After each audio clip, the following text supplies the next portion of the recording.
Okay. Hi everybody. I suppose first of all, I hope you all had a lovely day yesterday and had a nice weekend, that you got to go out into the sun for a little bit while it was nice and dry, but you remembered to maintain the social distancing so you didn't do anything silly, and that you did something nice for Mom yesterday.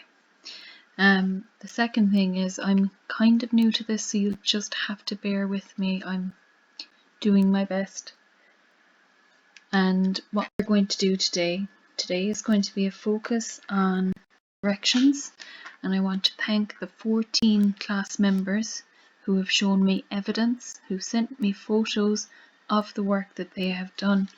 All of you are going to get good notes on VSware, and I am marking it as well into my teacher diary that you've shown me evidence that the work was done before we did corrections. So well done to the 14 of you.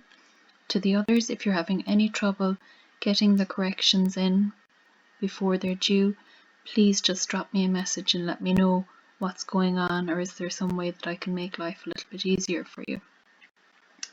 The second thing that we're going to be doing is I'm going to be telling you to please keep sending in your questions, because if you don't send me questions, I don't know what you're stuck on as a group or how we can go about solving issues. The third thing is I'm going to ask you, we have 6, maybe 7 people who have joined up to the Quizlet class group, so they're using that to try and learn the new terms, and this will become more important as we're going forward, but it's really good for you guys to test yourselves. I'm not going to be taking any notice of how you do in these tests. This is how you see how you are doing, rather than me seeing how you are doing. And it might be a way for you to do a little bit of revision as well. The next thing I want to talk about is the CBAs. So keep working away on it. I'm not assigning any new questions today. Maybe I will. Actually, I will, but I'll put that on the Edmodo typed up.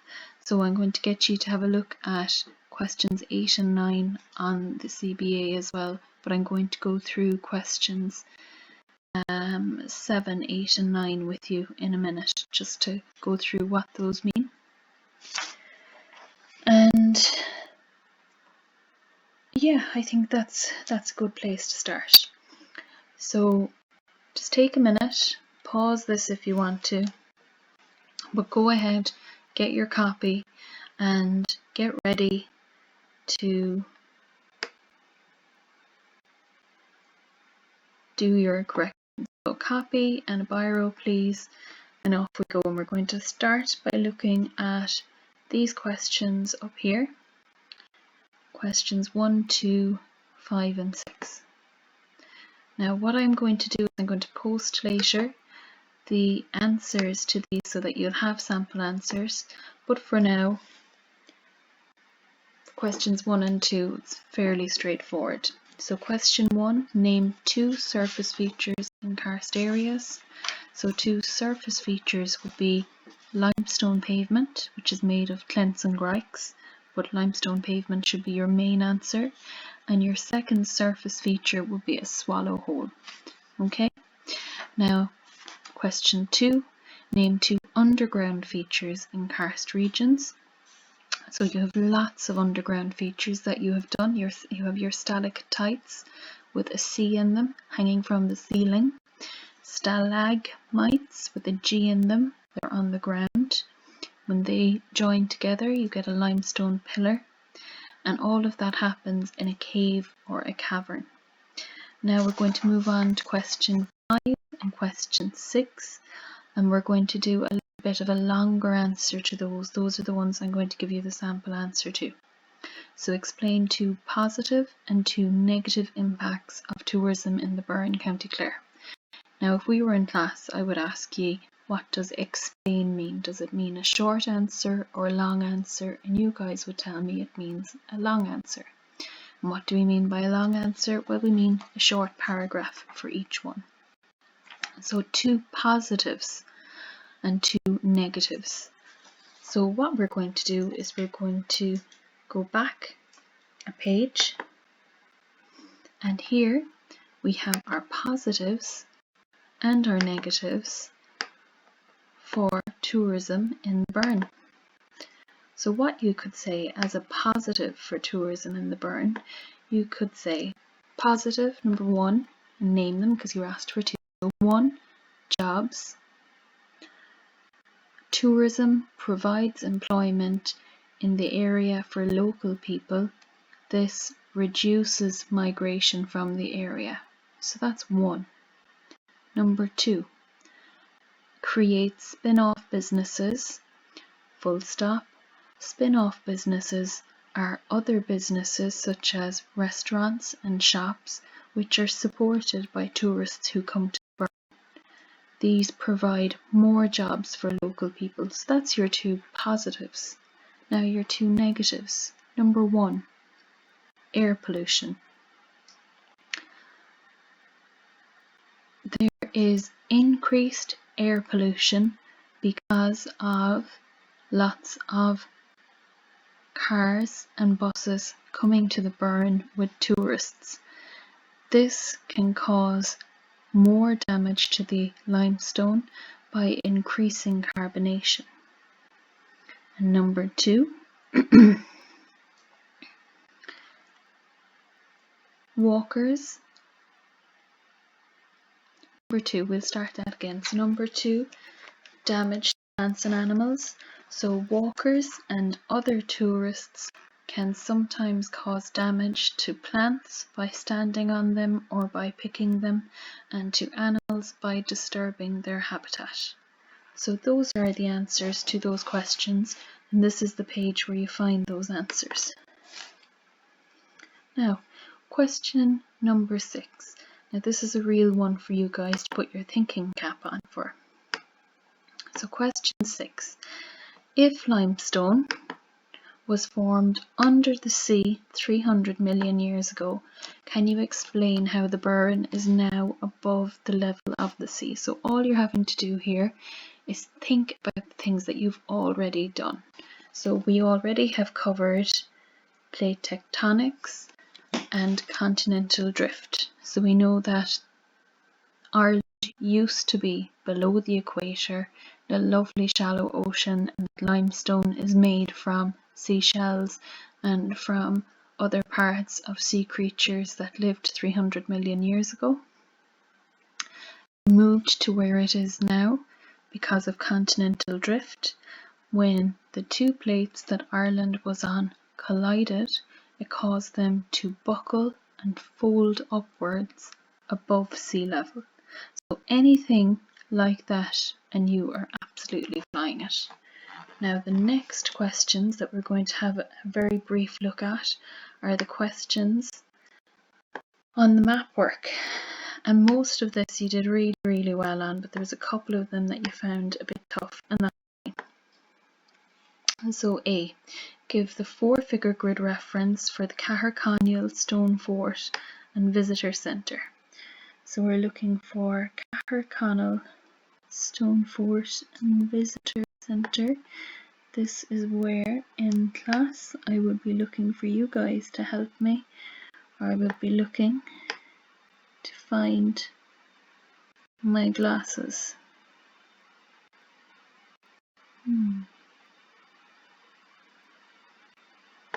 Here we go. So it's over here, Caherconnell Stone Fort and Visitor Centre. So this is the square that we need, and because it is below the 0, 0 line here, it's R, and it's R23 up here at the top, 99, R23, 99.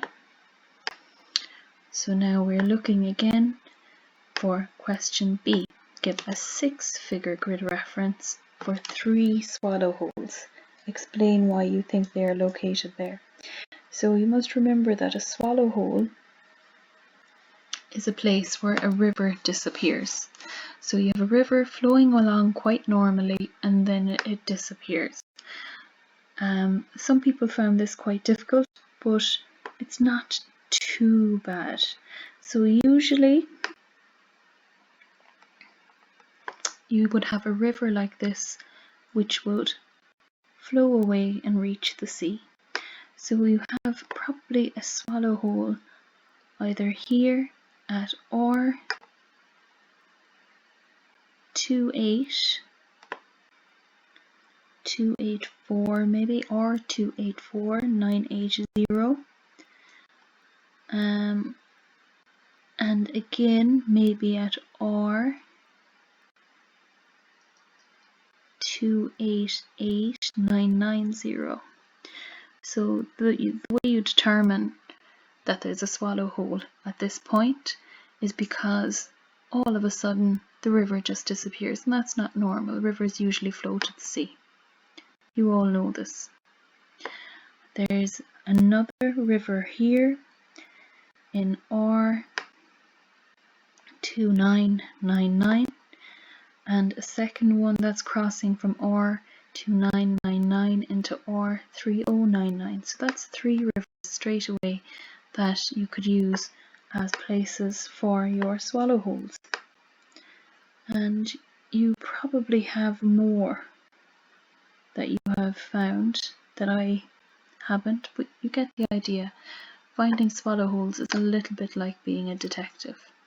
So well done on everybody who's found those. And for these two up here, we are talking about R292993 and R303997. That is the locations of 2 of your swallow holes. Well done to the people who found that difficult and were smart enough and brave enough to send me a message to find out where they were. C. Explain with reference to the map why you think this area is an attractive place for tourists to visit. So I said I wanted 4 points, but I gave you the first, and I said that evidence was really, really important. So you're looking for all kinds of evidence of things that tourists might come and see. So this mightn't necessarily be things that you would come and see, but they might be attractive to somebody else. So we looked at megalithic tombs and we said you wouldn't use those anymore. So another thing that might be attractive to a visitor is we have up here at R279990, there's a little figure showing a person who is walking, and you know from checking back in your book to page 7 that that figure, if I can find it,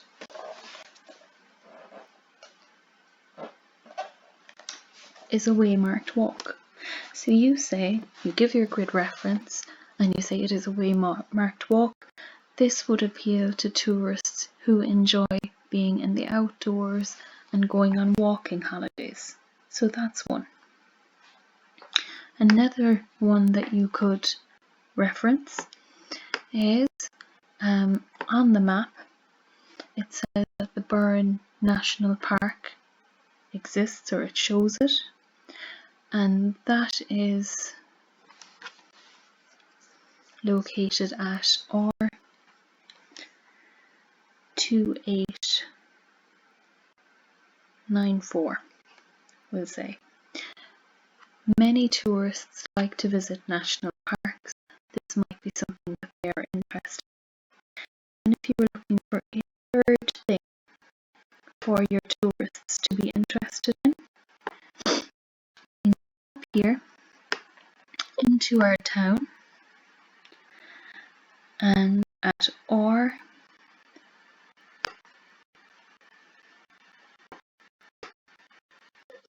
278, maybe 277, 985, there is an independent holiday hostel.